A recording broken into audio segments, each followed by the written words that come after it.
Sometimes, the signs of manipulation don't come in raised voices or harsh words. Sometimes, they arrive quietly, in small shifts of tone, in long silences that make the air feel heavy, in moments that seem innocent but leave a strange knot in the stomach. Many people don't notice it at first. They just sense that something's off. And over time, without realizing it, they begin to bend themselves around someone else's moods, needs, or reactions. That's how manipulation often works. Not as a sudden storm, but as a slow, invisible drift.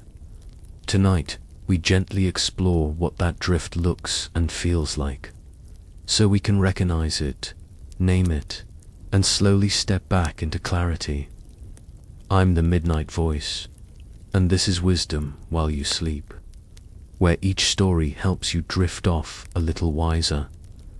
If this brings you even a small sense of clarity or comfort, you're welcome to like this video and subscribe, only if it truly helps you feel a little more understood. And feel free to check in down below. Where in the world are you tonight?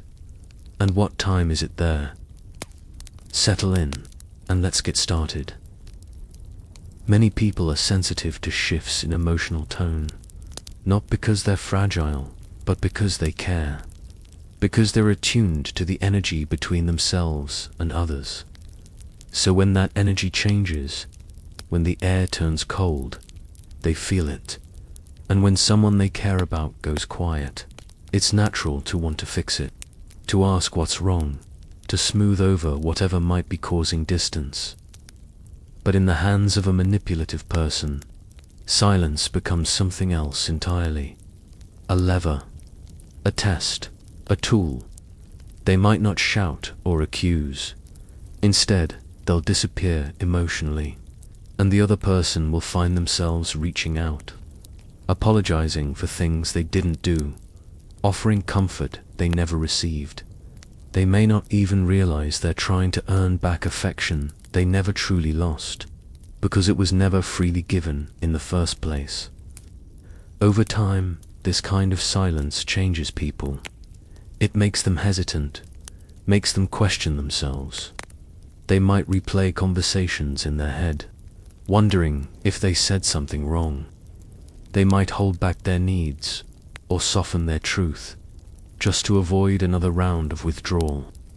And what begins as a single quiet moment turns into a pattern. Speak honestly, and you're punished with distance. Stay quiet, and at least things stay calm. It's an emotional tightrope, one that teaches a person to tiptoe through their own relationship, to become smaller, to become more careful, not out of love, but out of fear. What's especially tricky is how easy it is to confuse this behavior with introversion, or moodiness, or just needing space. And sometimes, that's all it is. But real space is respectful. It comes with communication, context, a sense of care. Manipulative silence, on the other hand, leaves the other person feeling alone, confused, hurt, and somehow responsible for the pain they didn't cause. There's a difference between solitude and punishment. One heals, the other controls. And yet, most people won't call it manipulation at first. They'll call it miscommunication, or just a phase. They'll say, maybe they're going through something, and maybe that's true. But when silence becomes a repeated tactic to get attention, avoid responsibility, or test loyalty, it stops being innocent. Eventually, silence can become the loudest signal in the room. Not because it's full of meaning, but because it leaves someone else to fill in the gaps. And when a person is constantly the one doing that emotional labor, something shifts deep inside. A tension builds. A need to anticipate, to smooth things over, to keep everything stable, even when they're exhausted from the effort. This kind of dynamic doesn't always come with big arguments or obvious cruelty. In fact, it often hides in what isn't said, in the text that never comes, the glance that withholds, the shrug that stings more than words ever could. And because it's so quiet, so subtle, it's often dismissed, even by the person feeling its weight. They might even convince themselves they're overreacting, that they're too sensitive, but what they're actually responding to is real. It's a pattern, one where affection is dangled, attention is withheld, and love starts to feel conditional. And when love starts to feel like something that has to be earned, that's when the quiet becomes dangerous. Not loud, not violent, but quietly corrosive. A kind of emotional erosion that wears down self-trust, bit by bit, until someone begins to confuse peace with walking on eggshells. The truth is, love should never feel like a test, and silence should never be used as a weapon. Sometimes, a gift doesn't feel like a gift. It might be wrapped in kindness, spoken with warmth, or given with a smile, but something about it carries weight. Not the good kind of weight that comes from love or meaning. This is the kind that lingers, that asks something in return without saying it out loud, and often the one receiving it doesn't even know what's being asked. They just feel it, an invisible obligation that trails behind the gesture, quietly shaping their behavior long after the moment has passed. This is one of the more subtle forms of manipulation, the disguised gift. It can look generous from the outside. It might even feel good at first. A favor offered before you asked. An expensive surprise. A sacrifice someone claims to make just for you. But later, when they're upset, it comes back. Not directly, not always with anger, but in the form of a quiet tally, a passing comment, a look. After everything I've done for you, I just thought you'd be there when I needed you. I guess it only matters when it's convenient. That's the moment it shifts, when the gift reveals its cost. For people who are naturally empathetic or conflict avoidant, this can be especially hard to spot, because they want to appreciate the gesture. They want to believe it came from care, and they may start to feel guilty or ungrateful when they sense that invisible string attached. So they try harder. They give back more. They try to be worthy of the kindness they didn't ask for in the first place. This dynamic can happen in romantic relationships, friendships, family, even at work. The pattern is the same. One person gives, but not freely. Instead, they use the gift to position themselves as the generous one, the selfless one, the one who now, without needing to say it, deserves something in return. And the person on the receiving end, they might not recognize what's happening. All they know is that they feel indebted, that they owe this person more attention, more loyalty, more patience. They might even start to reshape their priorities, putting someone else's needs above their own, not because they want to, but because they feel they should. This kind of manipulation is difficult to name because it's dressed in kindness, and kindness isn't supposed to feel this way. It isn't supposed to echo with guilt. Real generosity doesn't need to be repaid. It doesn't hang in the air as a moral currency. It doesn't reappear in future conversations as proof of goodness or evidence of someone else's lack. Manipulative giving often comes from a place of insecurity or control.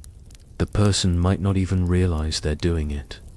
They may genuinely believe they're being helpful, but deep down, they're using the act of giving to secure their role in someone else's life, to create an imbalance, to ensure that the other person stays close, not out of love, but out of obligation.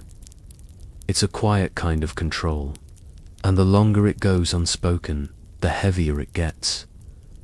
Eventually, A person may notice they feel uncomfortable receiving things, that every gesture comes with pressure, that even small acts of care now feel like transactions. And when that happens, when someone starts to feel more relieved than grateful after a gift is given, it's often a sign that something deeper is off. In healthy relationships, giving and receiving are acts of freedom. No keeping score, no guilt, just kindness, flowing in both directions when it can. But in manipulative dynamics, even love starts to feel like a currency, and the person on the receiving end may slowly forget what it feels like to be cared for with no strings attached. It's not unkind to question a gift that feels too heavy. It's not wrong to pause and ask, was this for me, or was this about them? Those questions don't make someone selfish, they make them self-aware, and self-awareness, even in the quiet hours of the night, is one of the first steps back toward balance. Because love doesn't keep receipts, and care doesn't demand repayment. It simply offers, then lets go. There are few weights heavier than the feeling of guilty, especially when it's not yours to carry. It settles slowly, like mist gathering at the edges of the mind. At first, it might just be a small tug, a comment that sounds harmless, a sigh that lingers too long, a sentence that trails off but means more than it says. And before long, someone begins to feel like they've disappointed someone, without even knowing how. One of the most common signs of manipulation is emotional displacement, when one person takes their frustration, sadness, or insecurity and places it on someone else. Not directly, not with blame, that's clear, but through hints, through tone, through carefully chosen silences. The result is a subtle, creeping guilt in the other person. A quiet pressure to make things better, even when they didn't cause the problem. It often begins with empathy. The manipulated person notices the shift. They feel the tension. They care deeply, so they ask if something's wrong. And the answer, it's vague. A pause, a half-truth. I'm just tired. I don't want to talk about it. You wouldn't understand. Each phrase carries an undertone, an invitation to try harder, to guess, to take responsibility. Eventually, the caring person begins to believe that they must be the reason for the mood. That if they had said something differently, if they had done more, if they had just been more available, then maybe the other person wouldn't be hurting. They replay conversations, looking for the moment they failed. They apologize, sometimes before they even know what for. This is how guilt becomes a tool of control. Not because the manipulated person is weak, but because they're generous. Because they've been taught to equate love with responsibility. But real love doesn't ask someone to carry another person's unspoken pain. It doesn't quietly assign blame just to avoid looking inward. Manipulators rarely say, "This is your fault." Instead, they behave in ways that suggest it. Their disappointment hangs in the room. Their sadness is just visible enough to sting, but too subtle to confront. They don't ask for help directly. Instead, they make others feel like help should have been offered. That's the difference. And it's exhausting. Over time, the manipulated person may begin to feel constantly on edge. They try to be extra careful. They over-explain. They say sorry more often than they need to. And they become experts at scanning someone else's mood, trying to prevent the next wave of passive blame. Their life begins to orbit around another person's emotional weather, never realizing they've lost track of their own. What's so difficult is how often this guilt masquerades as care. The manipulator may even praise the person's empathy. "You always know how to make things better. I don't know what I'd do without you." It sounds like affection, but it's also a message. You are responsible for my well-being. And that's a dangerous message to believe. Because the more someone accepts that idea, the more they begin to erase their own boundaries. They cancel plans to be available. They downplay their own needs so they don't upset the other person. They feel selfish for choosing rest. And slowly, guilt becomes the glue that holds the relationship together. Not love, not mutual support, but obligation wrapped in emotion. And here's the hardest part. It works. It keeps people close, but not in a way that feels free or whole. It creates a bond based on emotional labor. One person managing both hearts, while their own grows tired and uncertain. But guilt, when it's misplaced, always reveals itself eventually. It leaves clues, a knot in the stomach when a message comes in, a deep sigh after every conversation, a sense of relief when there's distance, and most of all, a fading sense of self. Because when someone is always trying to make things right, they rarely stop to ask if anything was wrong in the first place. It's not unkind to return guilt to where it belongs. It's not selfish to say that emotion is yours, not mine. Boundaries are not a betrayal. They're a way of honoring both people, because no one thrives when love is built on silent guilt. True care doesn't feel like debt. It doesn't come with invisible strings. It leaves room to breathe. There's a certain kind of exhaustion that comes from constantly having to explain yourself. Not just once, not just for clarity, but over and over, in ways that leave you feeling as if your thoughts aren't landing at all, as if the ground beneath your words keeps shifting. This is another quiet sign of manipulation. When someone makes you feel like your communication is always flawed, like you're never quite saying the right thing, even when you speak with care. At first, it may look like confusion, a small misunderstanding. You say something light-hearted, and they take it seriously. You offer an opinion, and they react as if you've attacked them. You try to clarify, but the more you speak, the more tangled things become. So you start walking on verbal eggshells. You soften your tone. You explain more than you used to. You choose your words carefully. And still, somehow, it's never quite right. That's because the issue isn't clarity. It's control. In emotionally manipulative dynamics, miscommunication isn't something to be solved. It's something to be used. A manipulative person can twist meanings, reinterpret intent, or even forget previous conversations in ways that shift blame. They may say things like, "You're putting words in my mouth," or "That's not what I meant," or "You always take things the wrong way." Slowly, your confidence in your ability to express yourself begins to erode. You might start rehearsing conversations in your head before they happen. You might leave interactions feeling unsure. Did I say too much? Did that come across wrong? Over time, your focus turns inward. You spend less time thinking about what you need to say, and more time thinking about how not to be misunderstood.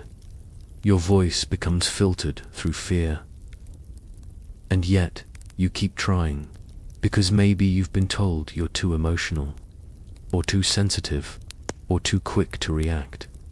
You start to believe that if you could just phrase things better, or stay calmer, or be more patient, then communication would finally work. But no matter how much care you bring, the result stays the same: misalignment, confusion, blame. This is emotional gaslighting in slow motion. It doesn't always involve blatant denial. It's subtler. The manipulative person might agree with you in the moment, only to later claim you never had that conversation. Or they might bring up things you never said, shaping the narrative in a way that keeps you defending yourself instead of standing your ground. Eventually, You may feel like you don't trust your memory anymore, or your tone, or your gut. That's what this kind of manipulation does. It makes a person feel like they've lost their footing, even in their own story. And when you can't trust your words, you begin to withdraw. You say less. You let things go, not because you're at peace, but because it feels safer. You adapt. You become easier to get along with, less honest, more agreeable. And that, too, is part of the pattern. When someone else controls the meaning of your words, they begin to control the shape of your thoughts. Not directly, not obviously, but slowly, quietly. In healthy relationships, misunderstandings still happen, but they're resolved with patience, not pressure. There's room to speak honestly without fear of being twisted. There's curiosity, not criticism, and there's a shared desire to understand, not a game of emotional one-upmanship. But in manipulative relationships, language becomes a maze. Every word feels like a potential trigger, and over time, the effort to be understood begins to outweigh the desire to even speak at all. That silence isn't peace. It's surrender.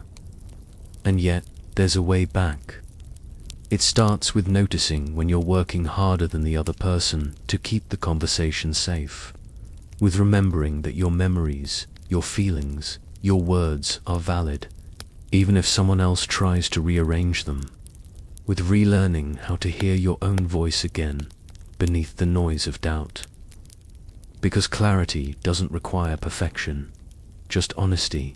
And someone who truly cares about you won't ask you to lose yourself just to stay close. There's a moment, often quiet and unnoticed, when someone realizes they've stopped doing the little things they used to love. They can't name exactly when it happened, only that it did. A favorite song they don't play anymore, a hobby they slowly let go of, a part of their personality that feels distant now. It's like waking up one day and realizing you've slowly been stepping out of your own skin. This is one of the most overlooked signs of manipulation, when someone gradually drifts away from their own identity, not through force, but through subtle pressure. It begins with small compromises, choosing different clothes because a comment made you second-guess your style. Skipping a gathering because it wasn't really your thing, even though it used to be. Ordering something else at dinner, avoiding a topic, downplaying an opinion. Not out of agreement, but out of accommodation. And at first, it might even feel like love, like adjustment, like the natural give and take that comes with being close to someone. After all relationships require some level of compromise. But when the balance starts to tilt too far, when one person is always the one adjusting, it can quietly become something else. The manipulator may never directly ask for these changes. That's what makes it hard to spot. Instead, they shape the environment. A raised eyebrow when you speak passionately. A small joke that lands just a little too sharp. A question like, "Do you really like that?" said in a tone that makes you wonder if you should. And so you begin to edit yourself, bit by bit. At first, it's conscious. You tell yourself it's not worth the tension, that it's easier this way. But over time, it becomes automatic. You no longer bring up certain subjects. You hesitate before laughing too loud. You second-guess what once came naturally. And somewhere in that slow reshaping, your sense of self starts to blur. What's hardest is that this change doesn't feel dramatic. It doesn't arrive with fanfare. It happens slowly, gently, like water wearing down stone. You don't feel broken. You just feel tired, faded, a little less you than you used to be. And because it's so quiet, you might blame yourself. You might think, maybe I'm just growing up. maybe I've changed. But deep down, there's often a sadness that can't be named. A yearning for the version of you that felt more whole, more alive, more free. Manipulative people rarely say, "Change for me." Instead, they create conditions where being yourself feels uncomfortable, where authenticity is met with tension. And the easiest way to keep the peace is to mold yourself into someone less complicated, less expressive, less vibrant. But here's what's important to remember. Love should never require self-erasure. Healthy connection celebrates individuality. It makes space for difference. It says, "I love you not just for who you are when you agree with me, but for who you are when you don't." When someone slowly stops recognizing themselves in their own life, that's not growth, that's loss. And while it might feel safer to keep adjusting, over time it costs more than it gives. Because every part of yourself you put away for someone else is a part you stop practicing. And without practice, even the strongest identities can begin to fade. But those parts of you aren't gone. They're quiet. They're waiting. And they often return in moments of stillness. In a long walk, an old song, a sudden wave of emotion that feels like home. It's in those moments you remember, "I used to feel more like me than this." And that feeling isn't wrong. It's a signal, a gentle whisper from the truest parts of yourself that haven't disappeared, only dimmed. The path back to yourself doesn't need to be loud or urgent. It can begin in soft ways. A small no, a hobby picked up again, a sentence spoken without apology, and with each step, something returns. Not just freedom, but self-respect. Not just peace, but presence. Because the truest love doesn't ask you to become someone else. It invites you to become more deeply yourself. There's a certain kind of relationship where one person always seems to be the one saying sorry. Not because they've done something deeply wrong, but because it feels like the only way to keep the peace. They apologize for speaking too soon, for being too quiet, for asking for reassurance, for not asking sooner, for being too emotional, or too distant, or too much. And slowly, they begin to shrink themselves into the shape of that apology. When someone is caught in a pattern of emotional manipulation, they often find themselves taking responsibility for the overall harmony of the relationship. If the other person is upset, they feel guilty. If there's tension, they look inward. And when conflict arises, no matter how small, they tend to smooth things over with a soft voice and a lowered gaze, whispering the word that has become their shield: sorry. Apologies, in healthy dynamics, are powerful. They're a sign of accountability, humility, care. But in manipulative dynamics, they lose their meaning. They become something else entirely, an act of emotional survival, a reflex, a strategy to avoid escalation or withdrawal. It doesn't always begin that way. At first, the person may feel like they genuinely misunderstood something, or that they were overreacting, or that the other person is just going through a lot. But as time passes, and as they continue to be positioned as the one at fault, even for things they didn't do, the apology becomes habitual, unquestioned, automatic. The manipulator may never outright demand it. They don't have to. Their disappointment, their frustration, their subtle accusations, they say enough, a sigh, a shift in tone, a coldness that sets in until the words are spoken. "I'm sorry." And just like that, things begin to thaw. Not because the issue was resolved, but because the balance of control has been restored. That's the danger. When apologies become currency for affection, safety, or normalcy, They're no longer about healing. They're about surrender. Over time, the person may lose touch with their own sense of what's fair. They begin to feel selfish for expressing needs, difficult for asking questions. They wonder if they're too sensitive, too needy, too quick to take things personally. And as they internalize these doubts, they begin to apologize for their very presence. You can hear it in the phrases that slip out unconsciously. Sorry, I didn't mean to bother you. Sorry, I just thought, never mind. Sorry, I know I shouldn't feel this way. It's not just about the words, it's about the posture, the emotional stance, one of smallness, of deferring, of preemptively taking the blame just to keep things stable. But here's the truth.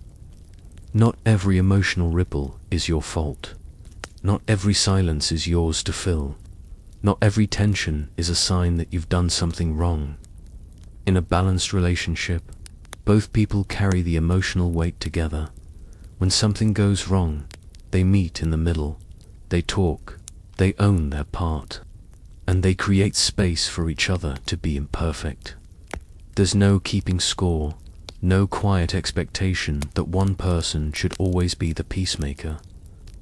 But in a manipulative relationship, peace comes at a price, and that price is usually paid by the person who has learned to apologize first, and most.